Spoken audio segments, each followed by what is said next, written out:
আজকের ক্লাসে আমরা ডিএলএড পার্ট 2 সিসি 3 পেপারটি থেকে 2 মার্কসের বাছাই করা কোশ্চেনগুলি দেখে নেব। চ্যাপ্টার 6 থেকে চ্যাপ্টার 10 এর মধ্যে যে কোশ্চেনগুলি এই বছর আসার সম্ভাবনা রয়েছে। আগের ক্লাসটি মিস করলে চলবে না, যেটি চ্যাপ্টার 1 থেকে চ্যাপ্টার 5 এর মধ্যে গুরুত্বপূর্ণ 2 মার্কসের কোশ্চেন নিয়ে আলোচনা করা হয়েছিল। এই দুটো ক্লাস দেখতে হবে সিসি 3 জন্য। তাহলে চলো দেরি না করে আমরা 23টা কোশ্চেন আগের পার্টে দেখেছিলাম, আজকে 24 থেকে শুরু হচ্ছে। বিশেষ শিক্ষার দুটি বৈশিষ্ট্য লিখুন। বিশেষ শিক্ষা হলো বিশেষ চাহিদা সম্পন্ন শিশুদের উপযোগী শিক্ষা। এর দুটি বৈশিষ্ট্য হলো ব্যক্তিগত প্রয়োজন অনুযায়ী শিক্ষা প্রদান এবং বিশেষ শিক্ষণ পদ্ধতি, উপকরণ ও প্রশিক্ষিত শিক্ষকের ব্যবহার। তাহলে বিশেষ শিক্ষায় কি হয়? বিশেষ চাহিদা সম্পন্ন শিশুদের উপযোগী শিক্ষা, এটি হলো বিশেষ শিক্ষা। এবং এর দুটো বৈশিষ্ট্য হলো ব্যক্তিগত প্রয়োজন অনুযায়ী সেই স্টুডেন্টটার কেমন ধরনের শিক্ষার প্রয়োজন সেটা বুঝে নিয়ে তাকে শিক্ষাদান করতে হবে, এবং বিশেষ শিক্ষণ পদ্ধতি অ্যাপ্লাই করতে হবে। বিশেষ উপকরণ টিএলএম এবং প্রশিক্ষিত শিক্ষকের প্রয়োজন পড়বে। এইবার অন্তর্ভুক্তিমূলক শিক্ষা বলতে কি বোঝায়? অন্তর্ভুক্তিমূলক শিক্ষা হলো এমন একটি শিক্ষা ব্যবস্থা যেখানে প্রতিবন্ধী ও অপ্রতিবন্ধী সকল শিশু একই বিদ্যালয়ে একসঙ্গে শিক্ষা লাভ করে এবং সমান সুযোগ পায়। অন্তর্ভুক্তিমূলক শিক্ষার দুটি বাধাদানকারী প্রভাব। অন্তর্ভুক্তিমূলক শিক্ষায় বাধাদানকারী প্রভাব কি? অন্তর্ভুক্তিমূলক শিক্ষার প্রধান বাধা হলো বিদ্যালয়ে পর্যাপ্ত পরিকাঠামোর অভাব।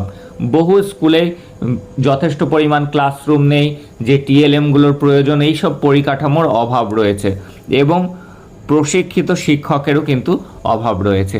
এছাড়া সামাজিক কুসংস্কার ও প্রতিবন্ধী শিশুদের প্রতি নেতিবাচক মনোভাবও কিন্তু বাধা সৃষ্টি করে থাকে। Peer tutoring. কি? পিয়ার টিউটরিং হলো এমন একটি শিক্ষণ পদ্ধতি যেখানে একজন শিক্ষার্থী অন্য একজন শিক্ষার্থীকে শেখাতে বা পড়াশোনায় সাহায্য করতে এগিয়ে আসে। অর্থাৎ একজন শিক্ষার্থী আর একজন শিক্ষার্থীর কাছ থেকে শেখে, তার থেকে যে বেশি জানে তার কাছ থেকে সে শিক্ষা লাভ করে, সেটাই কিন্তু পিয়ার টিউটরিং। এতে সহযোগিতামূলক শিক্ষার পরিবেশ তৈরি হয়। স্বয়ং শিখন কাকে বলে? স্বয়ং শিখন হলো নিজের শেখা, অর্থাৎ নিজেই কোনো কিছু জানার আগ্রহ আছে, সেটা নিজের তাগিদেই নিজে শিখলো। স্বয়ং শিখন হলো নিজের শেখা, কাজ, দক্ষতা ও ভুল নিজেই বিচার করার প্রক্রিয়া। নিজের শেখা কতটা সে শিখতে পেরেছে, কতটা দক্ষতা অর্জন করতে পেরেছে, কি কি ভুল আছে, এটা বিচার করার ক্ষমতা, এটাই হলো স্বয়ং শিখন নয়, এখানে স্বয়ং মূল্যায়ন হলো নিজের শেখা, কাজ, দক্ষতা, ভুল নিজেই বিচার করার প্রক্রিয়া। এর মাধ্যমে শিক্ষার্থী নিজের দুর্বলতা ও উন্নতির দিকগুলি বুঝতে পারে। আর স্বয়ং শিখনের ক্ষেত্রে কি হয়? স্বয়ং শিখনে শিক্ষার্থী নিজের তাগিদেই নিজেই কোনো কিছু শিক্ষা লাভ করে, সেটা তার ইন্টারনেট থেকে হোক, কোনো ভিডিও কনফারেন্স থেকে হোক, কোনো ই বুক থেকে হোক, খবরের কাগজ থেকে হোক, এনভায়রনমেন্ট থেকে হোক, সে নিজেই জ্ঞানটা অর্জন করছে নিজের তাগিদেই, সেটা স্বয়ং শিখন। আর স্বয়ং মূল্যায়ন যখন নিজের ভুল ত্রুটিগুলো নিজেই বিচার করতে পারছে। সমন্বিত শিক্ষা কাকে বলে? সমন্বিত শিক্ষা হলো এমন শিক্ষা ব্যবস্থা যেখানে বিশেষ চাহিদা সম্পন্ন শিশুদের সাধারণ বিদ্যালয়ের শিক্ষা ব্যবস্থার সাথে যুক্ত করা হয় এবং তাদের প্রয়োজন অনুযায়ী শিক্ষার সুযোগ দেওয়া হয়। সমন্বিত অর্থাৎ সমন্বয় করা, একসাথে পড়ানো হয় স্বাভাবিক স্টুডেন্টদের সাথে বিশেষ চাহিদা সম্পন্ন শিশুদের। ব্যতিক্রমী শিশু কাদের বলে? যে শিশু শারীরিক, মানসিক, বুদ্ধিগত এবং আবেগগত বা শিক্ষাগত দিক থেকে সাধারণ শিশুদের তুলনায় উল্লেখযোগ্যভাবে ভিন্ন এবং যার জন্য বিশেষ শিক্ষার প্রয়োজন হয় তাকে ব্যতিক্রমী শিশু বলে। ব্রেইল পদ্ধতি কি? ব্রেইল পদ্ধতি হলো দৃষ্টিহীন ব্যক্তিদের পড়া ও লেখার একটি স্পর্শভিত্তিক পদ্ধতি। তারা স্পর্শের মাধ্যমে কিন্তু লিখতে বা পড়তে পারে। উঁচু বিন্দুর নির্দিষ্ট বিন্যাস আঙুলের সাহায্যে অনুভব করে অক্ষর, সংখ্যা, শব্দ পড়া হয়। মূক ও বধির শিশু কাদের বলা হয়? যে শিশু কথা বলার স্বাভাবিক ক্ষমতা হারিয়েছে তাকে মূক, এবং যে শিশু শুনতে পায় না বা শ্রবণ ক্ষমতা খুব কম তাকে বধির শিশু বলা হয়। শিক্ষাদানযোগ্য মানসিক প্রতিবন্ধী কারা? যেসব বুদ্ধিগত প্রতিবন্ধী শিশু উপযুক্ত প্রশিক্ষণ, সহায়তা ও বিশেষ শিক্ষণ পদ্ধতির মাধ্যমে পড়াশুনো, দৈনন্দিন কাজ এবং সামাজিক দক্ষতা অর্জন করতে পারে তাদের শিক্ষাদানযোগ্য বলা হয়। শিক্ষাদান যোগ্য মানসিক প্রতিবন্ধী কারা? যেসব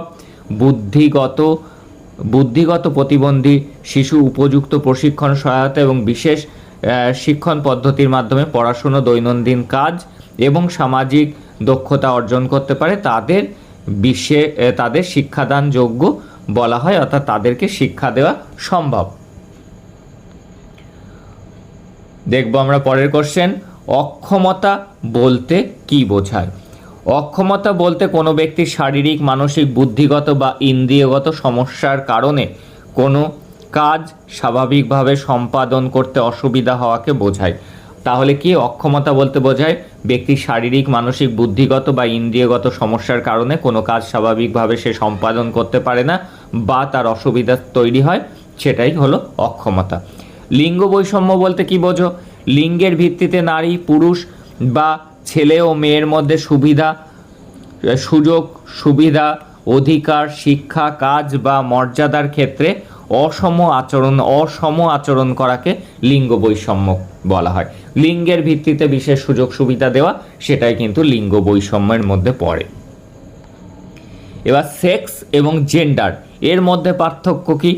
সেক্স মূলত ব্যক্তির জৈবিক বৈশিষ্ট্যের সঙ্গে সম্পর্কিত, আর জেন্ডার হলো সমাজ ও সংস্কৃতির দ্বারা নির্ধারিত নারী পুরুষের ভূমিকা, আচরণ, প্রত্যাশা ও পরিচয়ের ধারণা।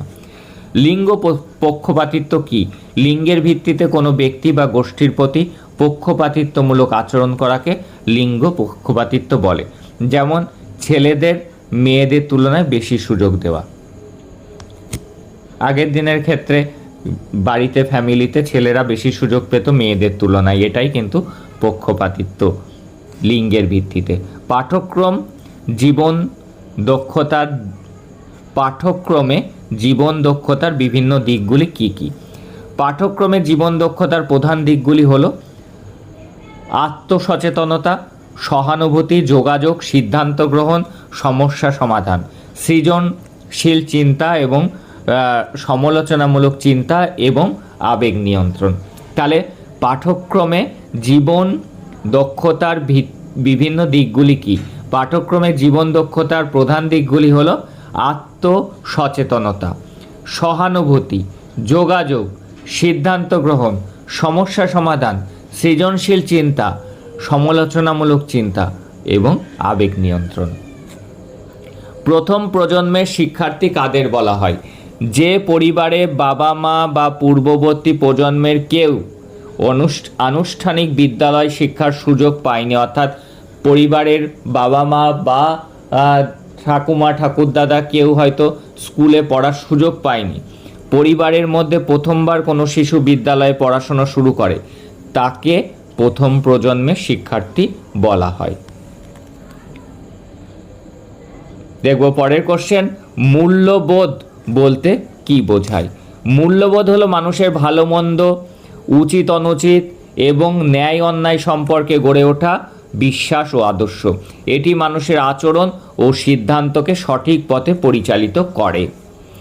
শান্তি শিক্ষা বলতে কি বোঝো? শান্তি শিক্ষা হলো এমন শিক্ষা যা শিক্ষার্থীদের মধ্যে সহনশীলতা, সহযোগিতা, মানসিকতা, পারস্পরিক সম্মান ও অহিংসা মনোভাব গড়ে তোলে এবং শান্তিপূর্ণ সমাজ প্রতিষ্ঠায় সাহায্য করে। বেকারত্ব প্রতিকারের উপায়গুলি কি কি? বেকারত্ব কমাতে কারিগরি, বৃত্তিমূলক শিক্ষা, কর্মমুখী শিক্ষা, স্বনির্ভর কর্মসংস্থান, ক্ষুদ্র শিল্পের প্রসার এবং নতুন কর্মসংস্থানের সুযোগ সৃষ্টি করা প্রয়োজন বেকারত্ব প্রতিরোধ করার জন্য। বিদ্যালয় হিংসা কি? বিদ্যালয়ের মধ্যে শিক্ষার্থী, শিক্ষক, অন্যান্য কারোর প্রতি শারীরিক আঘাত, মানসিক নির্যাতন, ভয় দেখানো, অপমান, বুলিং এর মতো আচরণকে বিদ্যালয় হিংসা বলা হয়। শিশুদের উপর বৈদ্যুতিক মাধ্যমের প্রভাব কি? বৈদ্যুতিক মাধ্যম বা বৈদ্যুতিন মাধ্যম শিশুদের জ্ঞান ও সৃজনশীলতা বৃদ্ধিতে সাহায্য করতে পারে। প্রভাব ভালো আছে, খারাপও আছে। তাদের মধ্যে জ্ঞান, সৃজনশীলতা, ইউটিউব দেখলেও সে কিন্তু অনেক জ্ঞান, সৃজনশীলতা বৃদ্ধি করতে পারে। সেখানে ছবি আঁকা, নাচ, গান বিভিন্ন কিছু শেখানো হয়। তবে অতিরিক্ত ব্যবহার পড়াশোনার মনোযোগ কমাতে পারে, সময় নষ্ট করতে পারে এবং সামাজিক আচরণে নেতিবাচক মানে খারাপ প্রভাব ফেলতে পারে। ইন্টারনেটের ক্ষতিকারক দিকটি লিখুন। ইন্টারনেটের অতিরিক্ত ব্যবহার শিশুদের সময় নষ্ট, পড়াশোনায় অনীহা, আসক্তি তৈরি করতে পারে। এছাড়া সাইবার বুলিং, ভুল তথ্য এবং অনুপযুক্ত বিষয়বস্তু থেকেও ক্ষতি হতে পারে। যুব সংস্কৃতি বলতে কি বোঝায়? যুব সংস্কৃতি বলতে তরুণদের মধ্যে প্রচলিত বিভিন্ন চিন্তাভাবনা। যুব সংস্কৃতি হলো তরুণদের মধ্যে প্রচলিত চিন্তাভাবনা, জীবনযাপন, পোশাক, ভাষা, সঙ্গীত, বিনোদন, মূল্যবোধ ও সামাজিক আচরণের সমষ্টিকে বোঝায়। তাহলে যুব সংস্কৃতি বলতে তরুণদের মধ্যে প্রচলিত যেটা চলছে সেই ধরনের বিশেষ চিন্তাভাবনা, জীবনযাপন, পোশাক, ভাষা, সঙ্গীত, বিনোদন, মূল্যবোধ এবং সামাজিক আচরণের সমষ্টিকে বোঝায়। বস্তি অঞ্চলের শিশুদের উন্নত মানের শিক্ষার জন্য কি কি ব্যবস্থা গ্রহণ করা যেতে পারে?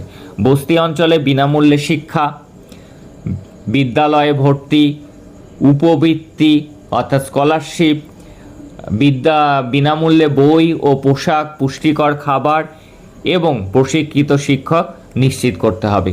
অভিভাবকদেরও শিক্ষার গুরুত্ব সম্পর্কে সচেতন করতে হবে। তাহলে বস্তি এলাকায় যদি শিক্ষার প্রসার বা উন্নতি ঘটাতে গেলে কি করতে হবে? বস্তি অঞ্চলে বিনামূল্যে শিক্ষার ব্যবস্থা করতে হবে, বিদ্যালয়ে ভর্তির ব্যবস্থা করতে হবে, উপবৃত্তি দিতে হবে, তাছাড়া বিনামূল্যে বই ও পোশাক দিতে হবে, পুষ্টিকর খাবার দিতে হবে এবং প্রশিক্ষিত শিক্ষক নিয়োগ করতে হবে তাদের পড়ানোর জন্য। অভিভাবকদেরকেও শিক্ষার গুরুত্ব সম্পর্কে সচেতন করে তুলতে হবে। মেয়েদের শিক্ষার দুটি বাধা লিখুন। মেয়েদের শিক্ষার প্রধান বাধা হলো দারিদ্র্য ও সামাজিক কুসংস্কার। এছাড়া বাল্যবিবাহ, ছোটবেলাতে বিয়ে দিয়ে দেওয়া, নিরাপত্তার অভাব, গৃহস্থালির কাজ এবং শিক্ষার সুযোগের অভাব বাধা সৃষ্টি করে। তাহলে কি মেয়েদের শিক্ষার বাধাগুলো কি? প্রধান বাধা হলো দারিদ্র্য ও সামাজিক কুসংস্কার, এছাড়া বাল্যবিবাহ, অল্প বয়সে বিয়ে দেওয়া, নিরাপত্তার অভাব এবং গৃহস্থলীর কাজ, বাড়িতে তারা কাজকর্ম করতে ব্যস্ত থাকে, স্কুলে পাঠানো হয় না। আর কি শিক্ষার সুযোগের অভাবও কিন্তু বাধা সৃষ্টি করে। সেই এলাকায় হয়তো মেয়েদের জন্য কোনো স্কুলই নেই, এমন অনেক এলাকা রয়েছে, সেসব ক্ষেত্রেও কিন্তু বাধা সৃষ্টি হয়। আর কি আজকের শেষ কোশ্চেন, শিশুদের শিক্ষায় ভাষা সমস্যার প্রভাব কি? ভাষা সমস্যা হলে শিশু শিক্ষকের কথা ও পাঠ্য বিষয় বুঝতে পারে না। দেখা গেল একটা মাল্টিলিঙ্গুয়াল ক্লাস, সেখানে বিহারি একটা বাচ্চা পড়ছে বাংলা মিডিয়ামে, সেখানে কিন্তু তার ভাষা সমস্যা দেখা দিচ্ছে। তার ফলে শিক্ষক কি বলছেন সেই কথা সে বুঝতে পারছে না, পাঠ্য বিষয় সে সহজে বুঝতে পারছে না।